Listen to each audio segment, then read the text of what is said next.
from Dripstone Middle School in Darwin, and we're here to tell you why you should choose our school for what will happen with the waddle program. In school, we've been learning about biotic and abiotic features in the environment and their effect on plants and animals.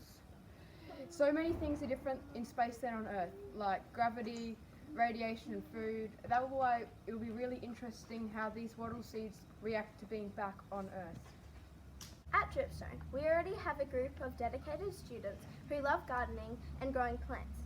So for them to be able to do what they love and to help further science would be amazing. One is an ideal location for growing wattles. We have many types of native wattle trees that thrive in this humid environment, so growing the wattles here in almost perfect conditions would ensure that the best results will occur.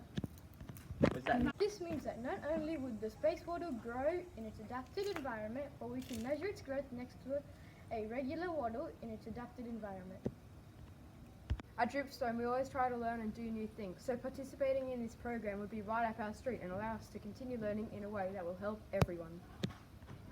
Thank you for listening to us, and I hope that you're convinced that choosing us for this program is a great idea.